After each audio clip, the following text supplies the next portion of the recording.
आप सभी को नमस्कार।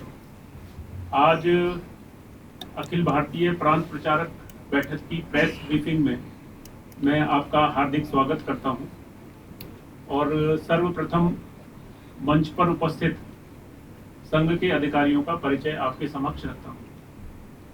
सर्वप्रथम प्रेस ब्रीफिंग जिनके माध्यमों से होने वाली है, ऐसे आदरणीय सुनील आंबेकर जी, आप संघ के प्रचारक हैं और वर्तमान में आप राष्ट्रीय स्वयंसेवक संघ के अखिल भारतीय प्रचार प्रमुख के दायित्व का निर्वहन कर रहे हैं।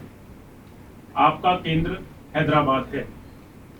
आपके साथ ही दाईं ओर आदरणीय नरेंद्र ठाकुर जी, आप संघ के प्रचारक हैं और वर्तमान में राष्ट्रीय स्वयंसेवक संघ के अखिल भारतीय सह प्रचार प्रमुख हैं। आपका केंद्र दिल्ली है। सुनील जी के बाईं ओर आदरणीय प्रदीप जोशी जी, आप भी संघ के प्रचारक हैं और वर्तमान में राष्ट्रीय स्वयंसेवक संघ के अखिल भारतीय सह प्रचार प्रमुख हैं। आपका केंद्र चंडीगढ़ है। साथ में श्रीमान मनिंदर जी, आप अखिल भारतीय टोली के सदस्य हैं। आप सबको जैसे जानकारी है कि 4, 5, 6 जुलाई को प्रांत प्रचारक बैठक दिल्ली में हो रही है और उसके बारे में जानकारी देने के लिए मैं आदरणीय सुनील आंबेकर जी को निवेदन करता हूं कि वो इस विषय पर हम सबको जानकारी दें। आदरणीय सुनील। सभी को नमस्ते। प्रतिवर्ष राष्ट्रीय स्वयंसेवक संघ की कुछ बैठकें होती है। उसी क्रम में आगामी कल से 4, 5 और 6 जुलाई को प्रांत प्रचारक बैठक का आयोजन हो रहा है।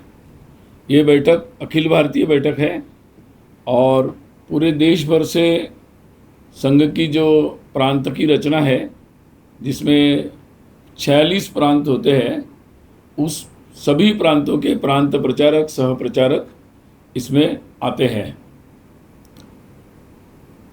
बैठक में मुख्यतः संगठनात्मक चर्चा होती है। संगठन के कार्य के बारे में मुख्यतः चर्चा होती है कि कैसे हर प्रांत में कार्य हो रहा है, वहाँ पर किस तरीके से कार्य का विस्तार हो रहा है, और जब संगठन की जो रचना है प्रांत विभाग में, जिला में, अलग अलग नए नए जगहों पर कैसे जा रहे हैं और अपने काम को स्थानीय परिस्थिति के अनुसार आगे बढ़ाने में उनको क्या क्या अनुभव आ रहे, क्या समस्याएं आ रही है, उसके समाधान के बारे में भी चर्चा इस बैठक में होती है। और इस बैठक में स्वाभाविक ही अपने परम पूजनीय सरसंघ चालक जी डॉक्टर मोहन जी भागवत और माननीय सरकार दत्तात्रेय होसबले जी, उनकी मुख्य उपस्थिति होती है और उनका मार्गदर्शन सभी प्रांत प्रचारक सह प्रांत प्रचारक सभी को प्राप्त होता है।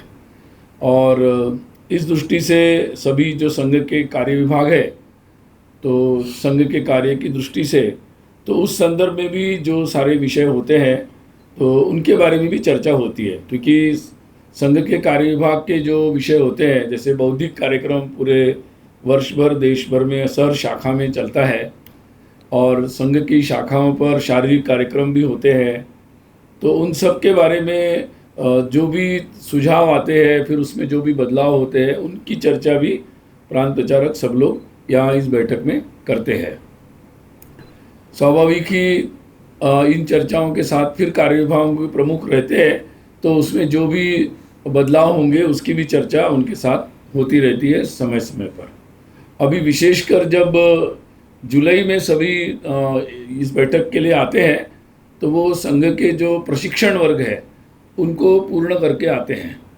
तो जैसे आपको मार्च में सूचना दी थी कि संघ के विभिन्न स्तर के जो प्रशिक्षण वर्ग है, यानी अभी नई रचना के अनुसार प्रारंभिक वर्ग जो 3 दिन के होते हैं, प्राथमिक वर्ग जो 7 दिन के होते हैं, और उसके पश्चात संघ शिक्षा वर्ग जो 15 दिन के होते हैं, कार्यकर्ता विकास वर्ग प्रथम वो 20 दिन के होते हैं, और कार्यकर्ता विकास वर्ग द्वितीय वो नागपुर में ही होता है, पूरे देश भर का अखिल भारतीय होता है, वो एक होता है पूरे देश भर में, वो नागपुर में होता है। तो लगभग इस वर्ष ऐसे सारे जो वर्ग है तो 100 वर्ग का आयोजन इस वर्ष संपन्न हो चुका है। इसमें 40 वर्ग की आयु के नीचे, जिसमें सामान्यतः अधिकतम विद्यार्थी रहते हैं, महाविद्यालयीन विद्यार्थियों की संख्या अधिकतम होती है, परंतु 40 वर्ष आयु के नीचे के सब लोग इसमें आते हैं। तो ऐसे लगभग इसमें 75 वर्ग इस तरह से थे, और 25 ऐसे वर्ग थे जिन वर्गों में 40 से 60 के बीच आयु के जो स्वयंसेवक है, जो अलग अलग प्रकार के जिम्मेदारियां वहन करते हैं, उनको उसमें बुलाया गया था। और ये सारे वर्ग लोग जीवन में एक ही बार करते हैं, तो ये पूरा जीवन पर्यंत के लिए प्रशिक्षण का क्रम होता है। तो वो क्रम अभी पूरा हुआ है, और 2 वर्ष पहले हम लोगों ने नई वर्ग की रचना और नए पाठ्यक्रम बनाए थे, तो उसके अनुसार ये सारे वर्ग अभी संपन्न हुए हैं। तो उन वर्गों की समीक्षा भी होगी, और फिर उसके अनुभव का आदान प्रदान होगा, उसमें नए सुझाव भी आएंगे, और उसके अनुसार संघ का जो सतत एक प्रयत्न है कि अपने व्यक्तित्व निर्माण का जो सारा कार्य चल रहा है, उस दृष्टि से ये प्रशिक्षण वर्ग हर स्वयंसेवक के जीवन में अतिशय महत्वपूर्ण होते हैं। तो उस संदर्भ में भी संघ का विशेष ध्यान रहता है, और संघ की सारी शक्ति उसमें भी लगती है। इन वर्गों में हमारे जो बाकी विभाग भी है, जैसे सेवा विभाग है, तो उस संदर्भ में भी प्रशिक्षण होता है। आप साधारणतः देखते हैं कि संघ के स्वयंसेवक कई प्रकार के सेवा कामों में लगे रहते हैं, जो स्थायी रूप से जो सेवा प्रकल्प चलते हैं उसमें भी लगते हैं, और समय समय पर जब कोई आपदा होती है तो उसमें भी संघ के स्वयंसेवक तत्काल रूप में लगते हैं। जैसे कि आपने अभी जब गुजरात के कर्णावती अहमदाबाद में जब दुर्घटना हुई तो तुरंत स्वयंसेवक लगे हुए थे। तो या पुरी में जब अभी जगन्नाथ यात्रा हुई तब भी स्वयंसेवक लगे हुए थे। तो ऐसे जब भी कोई विषय आता है तो इन सब कार्यों के बारे में भी उनका प्रशिक्षण वर्गों में होता है, और साथ ही संपर्क के बारे में भी होता है। समाज में विभिन्न प्रकार के लोगों के पास जाना, पहुंचना, और उनको देश समाज के बारे में, धर्म के बारे में बात करना, तो ये सब कामों की दृष्टि से सारा प्रशिक्षण भी इन वर्गों में होता है। तो ये सारे वर्ग संपन्न हुए। इन वर्गों का जो स्टैटिस्टिक होगा, संख्यात्मक, बाद में आपको हम सूचित करेंगे। बैठक में संघ के सभी सहसर कार्यवाह तो रहेंगे ही, जैसे आपको पहले भी बताया था कि अपने माननीय कृष्ण गोपाल जी, श्रीमान अरुण कुमार जी, श्रीमान रामदत्त जी, और श्रीमान अतुल लिमय जी, आलोक कुमार जी, ये सारे लोग, श्रीमान मुकुंद जी, तो ये सारे लोग इस बैठक में रहेंगे। साथ ही सभी जो विविध संगठन है, जो संघ प्रेरणा से चलने वाले विविध संगठन हैं, लगभग 32 संगठन हैं, तो उनके अखिल भारतीय संगठन मंत्री इस बैठक में भाग लेते हैं। तो उनकी भी उपस्थिति यहाँ पर रहेगी। सारे संगठन जैसे अखिल भारतीय शैक्षिक महासंघ होगा, सक्षम संगठन है, भारतीय मजदूर संघ, भारतीय जनता पार्टी, ABVP, ऐसे जितने भी संगठन हैं उनके अखिल भारतीय संगठन मंत्री इस बैठक में भाग लेंगे। तो उनके भी प्रशिक्षणों के बारे में वगैरह जो होता है, संगठनात्मक कार्य के बारे में कुछ चर्चा यहाँ पर होगी।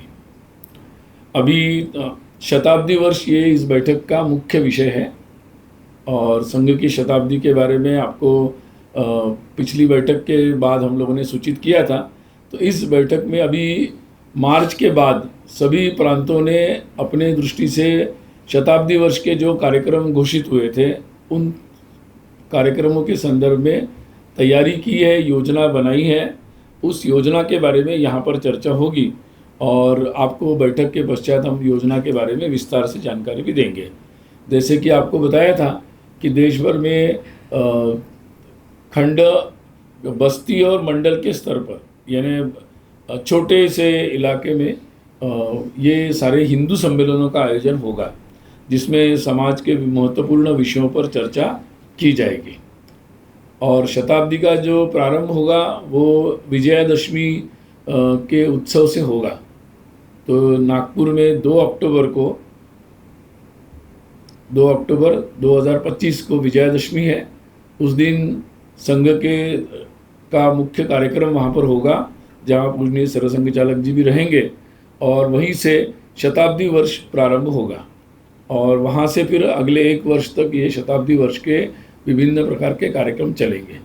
नागपुर में जब कार्यक्रम होगा उसके पश्चात उसी समय जगह जगह पर लगभग देश भर में हर शाखा के स्तर पर या बस्ती या मंडल के स्तर पर विजयादशमी के उत्सव आयोजित होंगे और एक तरीके से वो स्थानीय स्तर पर उनका शताब्दी वर्ष का प्रारंभ होगा। तो 2 तारीख से लगभग अगले 8-10 दिन तक ये सारे उत्सव विजयादशमी के जो शताब्दी का प्रारंभ होगा देश भर में उसका आयोजन होगा। एक और विशेष आयोजन जो होने वाला है वो गृह संपर्क है। तो पहले भी ऐसा हुआ था कि जब संघ के विशेष समय था तो हम लोगों ने घर घर जाकर लोगों तक जो संदेश है, जिस विचार से संघ कार्य कर रहा है, तो वो संदेश पहुंचाया था। तो इस संघ के शताब्दी के निमित्त भी हम लोग गृह संपर्क, जिसमें स्वयंसेवक घर घर जाकर संपर्क करेंगे, तो ये अभियान आयोजित होगा। और जिस अभियान में हर शाखा से स्वयंसेवक निकलकर सामान्यतः नवंबर के बाद प्रांत अपनी अपनी सुविधा से ये लगभग 20 दिन का ये आयोजन होगा, 21 दिन का, जिसमें ये गृह संपर्क किया जाएगा और जिसमें स्वयंसेवक एक संघ का कुछ सामग्री लेकर जाएंगे, साहित्य, और घर घर में जाकर लोगों से वार्ता करेंगे। तो ये एक पूरा आयोजन होने वाला है। साथ ही और जैसे पहले भी आपको जानकारी दी थी, 2 और कार्यक्रमों का आयोजन होगा। एक है सामाजिक सद्भाव बैठकें। इनका आयोजन पूरे देश भर में होगा और सभी जिला केंद्रों पर इसका आयोजन होगा। सामाजिक सद्भाव का मतलब समाज में, हिंदू समाज में जो विभिन्न प्रकार के लोग हैं और सभी प्रकार के समुदाय हैं, सभी प्रकार के जो स्थानीय प्रमुख लोग हैं, वो सब लोग एकत्रित आकर समाज में कैसा सद्भाव बना रहे और जो भी कुरीतियाँ हैं उसको दूर करें और अच्छी परंपराओं को आगे बढ़ाएं, आपस में सद्भाव बना रहे, इस दृष्टि से विचार विमर्श करने के लिए एकत्रित आते हैं। ये आयोजन पहले भी होते रहे हैं और बहुत कुछ सालों से हम लोग जिला स्तर पर इसका आयोजन करते रहे हैं। अभी इस बार जो इसका आयोजन होगा वो खंड और नगर के स्तर पर होगा।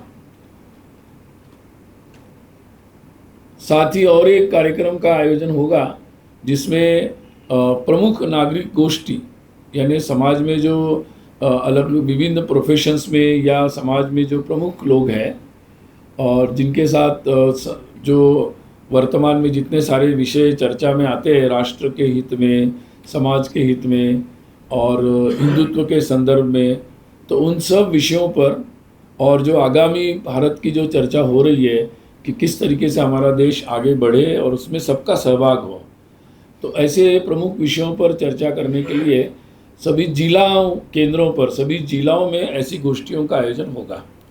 तो ये सारे जो कार्यक्रम होंगे वो विशेषकर अक्टूबर के बाद, विजयादशमी के बाद ये प्रारंभ होंगे और फिर अगले 1 वर्ष तक प्रांतों की सुविधा से इनका आयोजन होगा।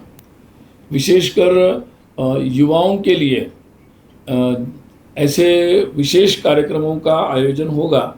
जिला के स्तर पर सामान्यतः ऐसी योजना है, परंतु जैसे उसकी विस्तृत योजना बनेगी आपको बताएंगे। परंतु युवाओं के लिए विशेष शताब्दी के निमित्त तो एक तरीके से वो विशेष आउटरीच होगा और जिसके माध्यम से युवाओं तक ये चर्चाएं पहुंचाई जाएगी, उनका सहभाग किया जाएगा। तो ये विशेष शताब्दी के दृष्टि से कार्यक्रमों का आयोजन होने वाला है। इसके संदर्भ में प्रांतों ने अपनी अपनी योजनाओं पर विचार किया है और उस संदर्भ में यहाँ पर सभी मिलकर अपनी बात भी बताएंगे और उस पर चर्चा होगी, तो बाद में आपको इसके बारे में सूचित करेंगे।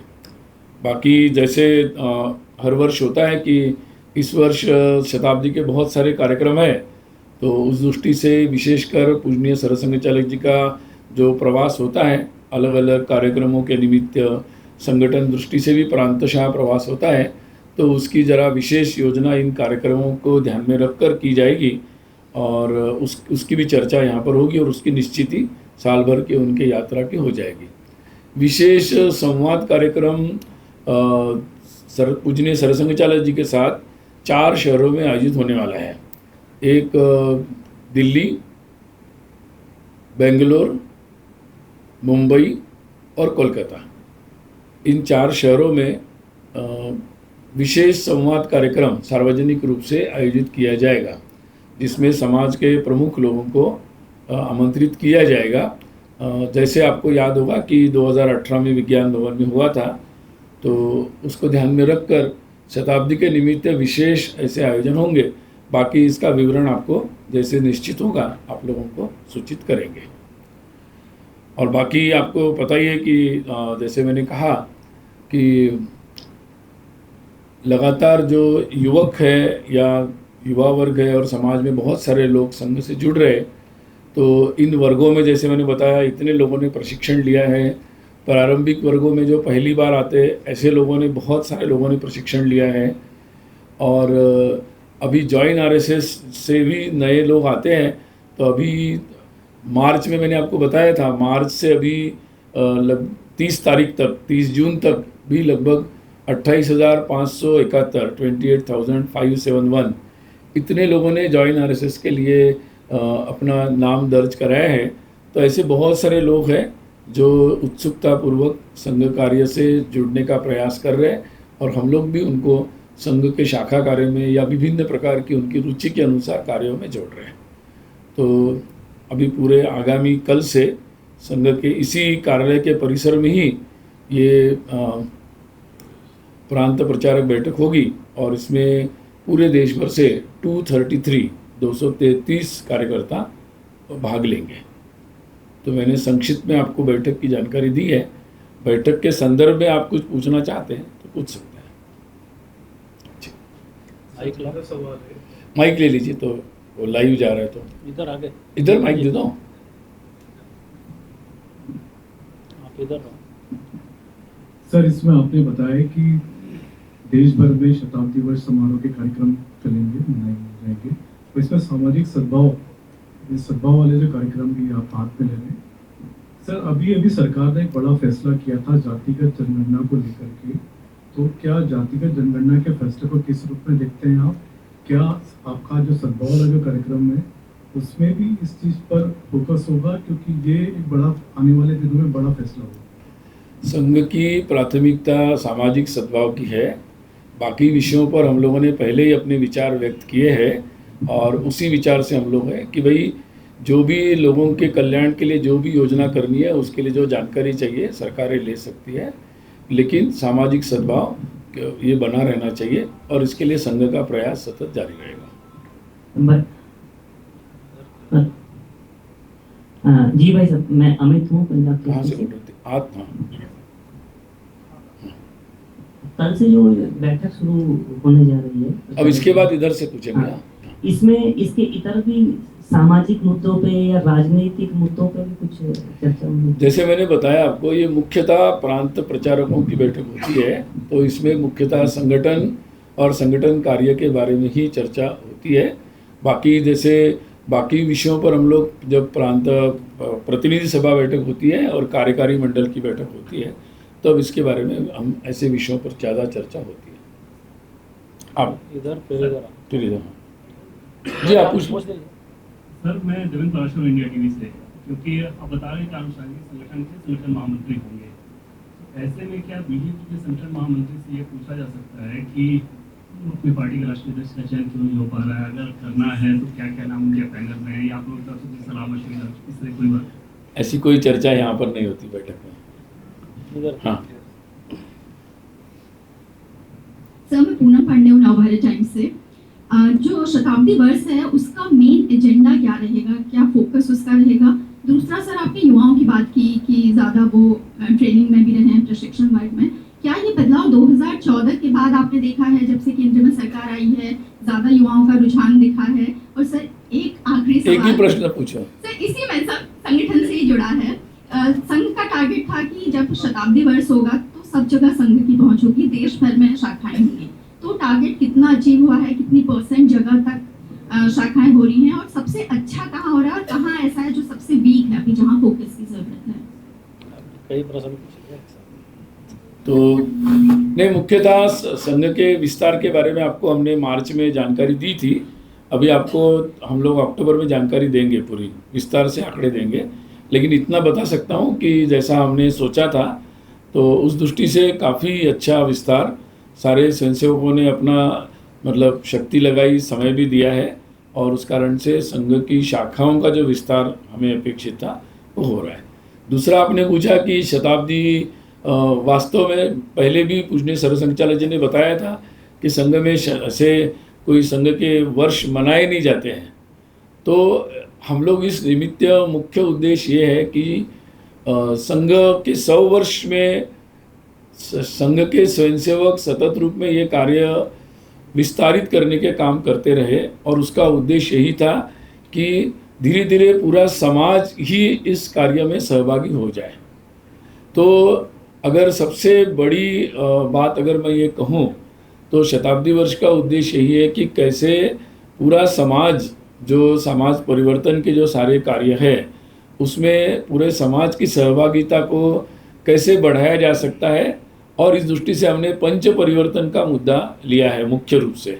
और जिस बात पर, जिसमें समाज के जो पंच परिवर्तन के हमने मुद्दे लिए हैं, सामाजिक समरसता, जिसमें हर परिवार को समरसता के विषयों के अनुसार, अपेक्षा के अनुसार अपना अनुसरण करना चाहिए, पर्यावरण के अनुकूल अपनी जीवन शैली हर व्यक्ति को, हर परिवार को अपनी कैसे हम लोग बना सकते हैं, इस पर विचार करना चाहिए। वैसे ही अपने कुटुंब में, अपने परिवार में किस तरीके से हम एक अच्छा वातावरण बना सकते हैं, अच्छे रिश्ते बना सकते हैं, उसकी सामाजिक जो दायित्व है उसको कैसे बना सकते हैं। तो इन बातों पर हमारा स्व के आधारित जीवन कैसे बन सकता है, नागरिक कर्तव्यों का प्रशिक्षण और उसका संकल्प कैसे हो सकता है।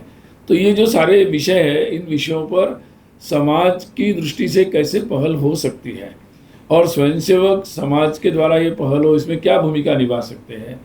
तो इस बात को ही आगे बढ़ाने के उद्देश्य से विशेषकर ये सारे कार्यक्रम हैं, जिसमें पूरे जितने भी आउटरीच होगा, जितना भी लोगों के पास हम जाएंगे ग्राउंड लेवल पर, उसमें इन विषयों पर बात होगी और इन बातों को प्रोत्साहित करने का प्रयास होगा।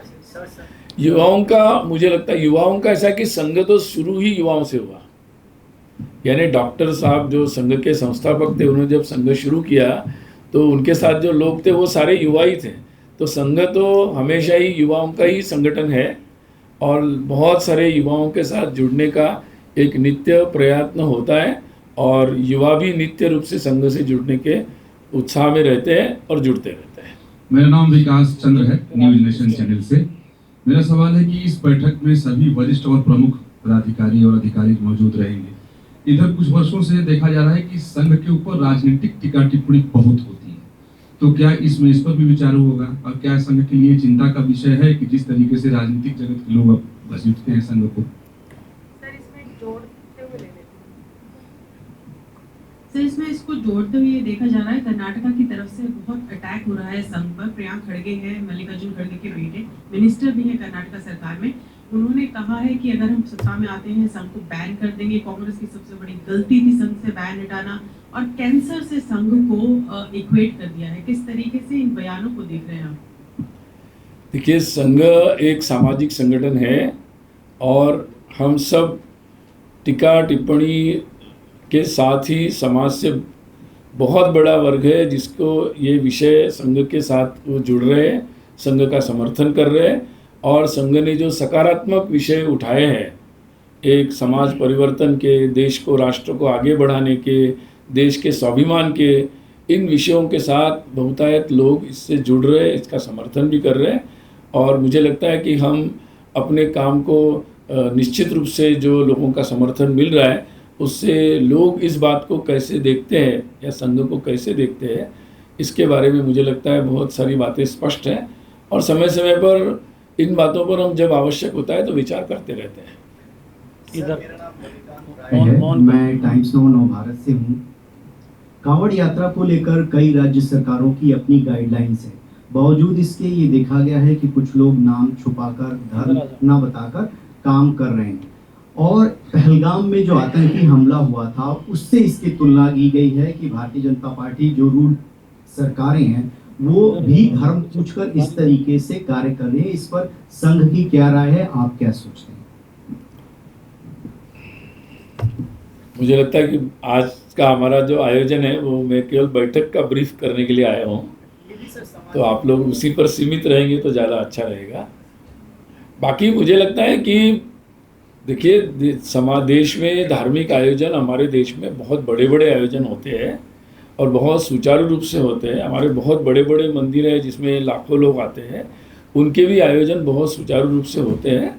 बाकी प्रशासनिक मामले हैं, हमारे देश में न्याय व्यवस्था है, बहुत सारी व्यवस्था है, तो मुझे लगता है कि पर्याप्त जगहें हैं इन सब बातों का विचार करने के लिए। बाकी सामाजिक स्तर पर सद्भाव बना रहे, इसके लिए हम सतत रूप में ज़मीन पर प्रयास करते रहते हैं। एक और बस अभी मुझे लगता है कि पर्याप्त हो गया। बैठक का ब्रीफ है आज। जी जी, बैठक से ही के संदर्भ में बैठक से जोड़ के पूछेंगे।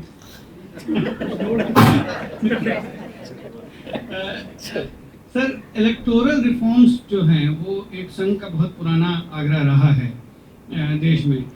उसको लेकर एक अभियान चला है अभी बिहार में, जिसको लेकर काफ़ी राजनीतिक हलकों में चर्चा है कि जो इलेक्शन कमीशन ने जो अभियान चलाया है इलेक्टोरल रूल्स रिवीजन का, उसमें लोगों का कहना है कि बड़ा ही कम समय है और इसमें जो है वो जो गरीब है, जो दलित है, जो पिछड़ा है, वो बाहर हो जाएगा इससे, इस प्रक्रिया से। इस तरह से जिस तरह के कागजात मांगे जा रहे हैं, कुछ लोगों का ये भी कहना है ये तो पीछे के द्वार से जो है वो एनआरसी घुसाया जा रहा है। तो इस पे क्या, इन सब मुद्दों पे, क्योंकि एनआरसी भी एक चर्चा का विषय रहा है संघ के लिए, तो क्या इन मुद्दों पर कोई चर्चा होगी बैठक में, क्योंकि ये समसामयिक मुद्दा है? और दूसरा, इस पे आपका विचार क्या है? पहली बात तो ये है कि चुनाव आयोग जब भी कोई चुनाव आते हैं तो उनकी बहुत ही एक सामान्य सी प्रक्रिया है कि वो अपनी चुनाव की सूचियाँ स्पष्ट रूप से लोगों के सामने रखते हैं और उसके बाद जो भी लोगों की कंप्लेंट्स होती है या जो भी उसमें नाम जोड़ना होता है वो प्रक्रिया चलती है। मुझे लगता है कि ये एक सामान्य प्रक्रिया चल रही है। बाकी फिर बाकी विषयों पर क्या कमेंट करें? सर, एक मेरा प्रश्न है आमोद हो टीवी 9 से। आप देख लो कितना लेना। एक प्रश्न ले लीजिएगा। हाँ नहीं, आप तो पूछिए, आपके हाथ में माइक है। ये जो अभी प्रश्न उठ रहा था कि तमाम राजनीतिक दलों द्वारा संघ के ऊपर लगातार प्रहार करने की कोशिश या प्रश्न उठाए जा रहे हैं, उसमें एक प्रश्न आया है अभी हाल में जो सर कार्यवाह जी ने एक टिप्पणी किया कि सोशलिस्ट सेकुलर मुद्दे को लेकर, उसको लेकर कांग्रेस का ये कहना है कि बीजेपी के अपने भी संविधान में ये दोनों वर्ड है, इसलिए बीजेपी इससे कनी काट रही है। क्या संघ अपने एक अनुसानिक संगठन को कहेगा कि तुम भी अपना ठीक कर लो? अच्छा है, मुझे लगता है कि माननीय सरकारेवा जी, दत्ता जी ने जो टिप्पणी की है वो बहुत ही स्पष्ट है। उन्होंने जो 50 वर्ष आपातकाल के 50 वर्ष होने पर आपातकाल में क्या क्या घटित हुआ, जैसे जेलों में लोगों पर अत्याचार हुआ, वैसे राजनीतिक तौर पर क्या बातें हुई, संविधान के साथ क्या अत्याचार हुआ, तो उन्होंने सभी प्रकार के जितने अत्याचार थे उनका स्मरण किया है और निश्चित रूप से 50 वर्ष के निमित्त इन अत्याचारों पर चर्चा होनी चाहिए। उसमें से कौन सी बातों पर क्या करना चाहिए, इसकी डिबेट होनी चाहिए, ये बात उन्होंने उठाई है, तो उसको उसी अर्थ में लेना चाहिए। सर, मैं कोमल शर्मा, भारत एक्सप्रेस से। सर, सामाजिक सद्भाव पर चर्चा होगी, लेकिन अभी जिस तरीके से कुछ राज्य ऐसे जहाँ पर सामाजिक सद्भाव को लेकर के अगर देखें तो बहुत ही बुरे हालात हैं, जैसे बंगाल की बात कर ली, बिहार की बात कर ली, या कर्नाटक साइड भी जाकर के केरला। तो क्या वहाँ के लिए बैठक में कोई ऐसी बड़ी विस्तृत योजना होगी कि वहाँ का सामाजिक सद्भाव जो है वो बना रहे, खास तौर से जो घुसपैठियों की बात बार बार केंद्र सरकार कर रही है उनको लेकर के कोई बड़ा एक्शन इस पर लिया जाएगा क्या बैठक में? हम लोगों ने सभी देश भर के सभी जिला और खंड और नगर स्तर पर ये बैठकों का आयोजन हो रहा है और इसके लिए समाज के सभी लोगों से संपर्क भी किया जा रहा है। पहले भी हम जिला स्तर पर ऐसी बैठकें करते रहे हैं। तो जब ये लोग सब इकट्ठा आते हैं तो अपने अपने जगह के बारे में चर्चा करते हैं और उसके समाधान ढूंढने का प्रयास करते हैं। तो ये प्रयास तो संघ का निरंतर ही चल रहा है। मैं इंडिया दिल्ली से अब लास्ट ये यहाँ से लास्ट क्वेश्चन है। सर, आपने अभी कहा कि कई युवाओं को जोड़ने की प्रक्रिया चल रही है, तो अभी तक कितने और युवाओं को जोड़ा जाएगा, उनके स्किल डेवलपमेंट की यानी कौशल विकास के लिए संघ किस तरह के प्रयास कर रहा है? ऐसा है कि संघ के जो विभिन्न प्रकार के उपक्रम चलते हैं, जिसमें संघ के कई प्रकार के स्वयंसेवकों द्वारा सेवा प्रोजेक्ट चलते हैं, उसमें बहुत सारे स्किल के संदर्भ में भी है। अगर आप डिटेल जाएंगे तो आपको वेबसाइट पर भी मिल जाएगा आंकड़े। और अभी एक अभियान भी सारे संघ प्रेरित संगठनों ने मिलकर चलाया हुआ है, स्वावलंबी भारत अभियान, जिसके अंतर्गत इस प्रकार के नए एंटरप्राइजिंग जो करना चाहते हैं या उसके लिए उनको कुछ नई कुशलताएं चाहिए या नई जानकारियां चाहिए, तो उसके लिए भी वो जगह जगह पर ऐसे आयोजन कर रहे हैं।